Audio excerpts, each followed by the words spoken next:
While this is not coffee and it is tea, it's a little appropriate for today's topic because we're talking about how to make a mystery movie Monday.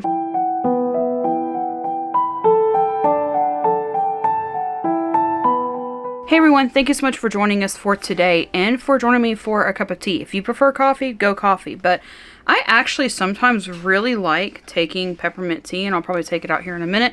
And then I went ahead and set it aside so I didn't have to leave the room while filming, and now I can't reach it.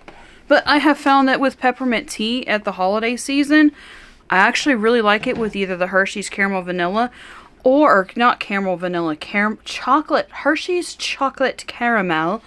Because I can't say caramel correctly.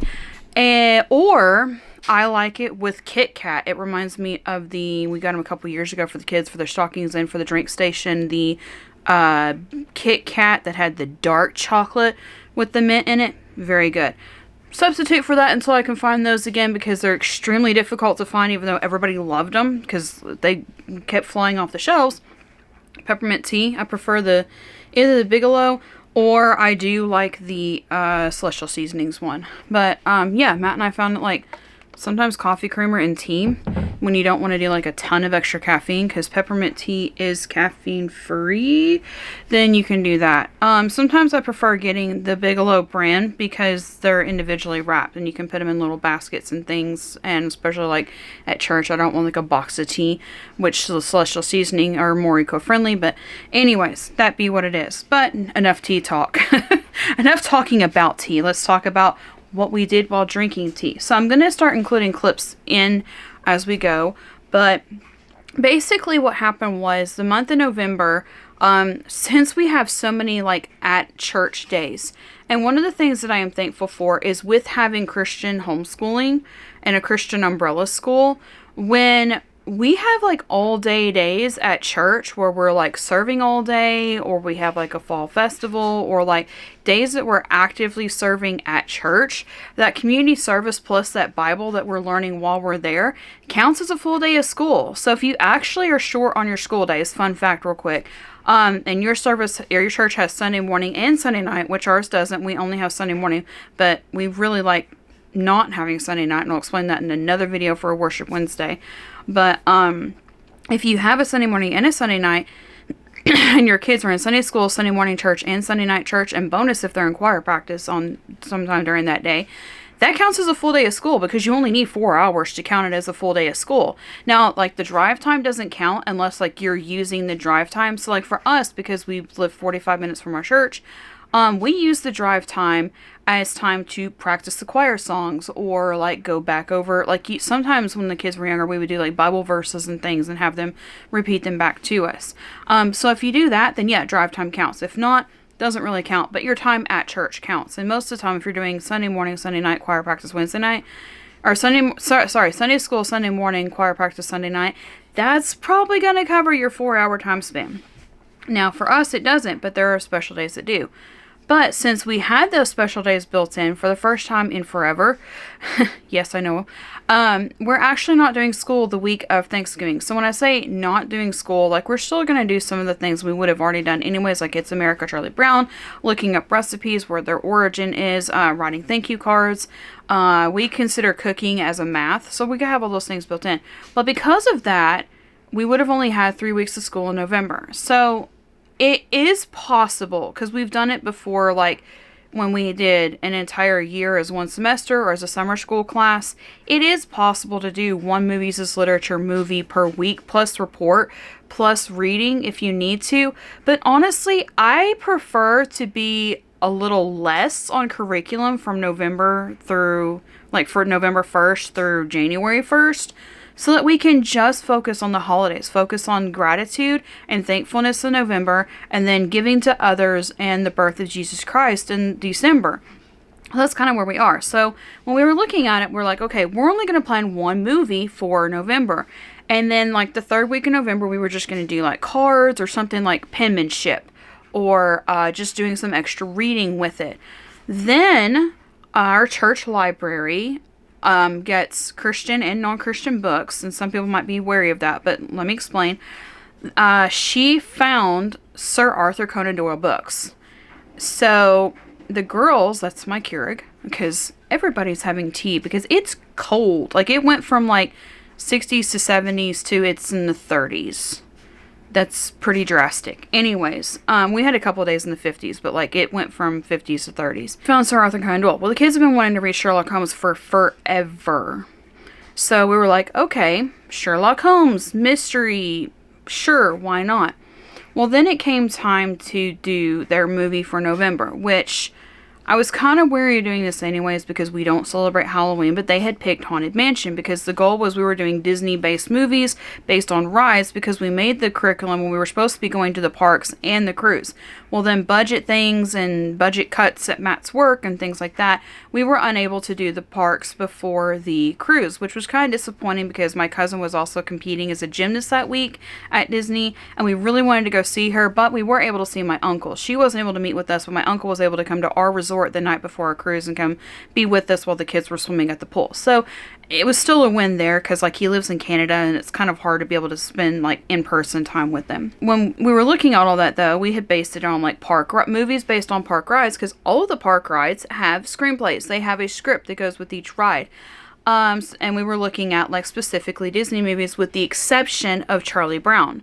We were going to do Charlie Brown Christmas for sure in December because the goal for 11th grade is actually to base it mostly off of American literature, which is where we got the idea for Disney ones, because if you're basing it off of Disney's movies, then you're basing it off of Disney's screenplay version of the movies, and then you can compare it back to the origins from other countries. But Haunted Mansion was one of the ones that my phone was one of the ones that we had debated. Then we were getting closer to doing it, and the kids had the Sir Arthur Conan Doyle books, and there were, you know, one of the two decided that she really didn't like Haunted Mansion anyways, the older one, the older Haunted Mansion anyways with Eddie Murphy. So we were looking at it, and then we start searching, and we found there are several series of Sherlock Holmes. There are several movies of Sherlock Holmes. What we found in particular, and I'll include the slight clip here, is I'm not a fan of this because when we first signed up for Prime, the goal with Prime was if you had a Prime membership and it was included in Prime, the video was included with Prime, you had no ads. That is no longer the case, and I kind of feel like they kind of rewrote our contract and updated their term of agreement without us really having a feedback on that. Anyways, there are ads on it, but you can actually watch the like black and white Sherlock Holmes mystery episodes, and we really like it. Like at first I was like, it's black and white, they might not like it, but my kids also like It's a Wonderful Life every Christmas, and they watch both the black and white one and the color one each Christmas. They've also watched the black and white Miracle on 34th Street, the original one, although we prefer the 90s one because it has sign language in it. I was like, I don't know if they would like it. Well, so what we decided to do was Monday morning, Monday morning, my oldest two were leaving for a job, so we waited until they left. So closer to Monday afternoon, what we decided to do was, we went ahead and pulled out Amazon Prime, and it was around lunchtime, so we pulled out like all the charcuterie stuff that we had bought for the weekend on our work weekend. Sometimes we do a work weekend, we do charcuterie for lunch and sometimes dinner, because that way everybody can just kind of snack as they go while they're cleaning or doing whatever they're doing for that day. And we had some of that, like a lot of that left over, which was nice because we spent like $30 on it, but it spread out, so like we had plenty left over. So we pulled all that out, popped a bag of popcorn, turned on our electric candles because my dog has decided he's a puppy again and has been bothering tables again, even though he's never done that before. And we pulled up the black and white one, and we watched the first episode, and we're like, oh, that's really good. We really liked it. So then we just ended up having a Mystery Movie Monday, and we started watching it. Now, the original goal I had in mind was, hey, you know, it'd be fun if we played Clue when we went with it. But as I talked about in yesterday's Worship Wednesday video, I was exhausted by the end of the day Monday because the day before was the first Sunday. First Sunday, we're at church from 8:45 a.m. to 6:30 p.m. And that's a long time to like just be going. And we could have taken a nap at one point, but like I would have, like I said, I'm already having skin issues from allergic reaction to something. So I didn't want to like have to take all my makeup off to put it back on like an hour later for a meeting.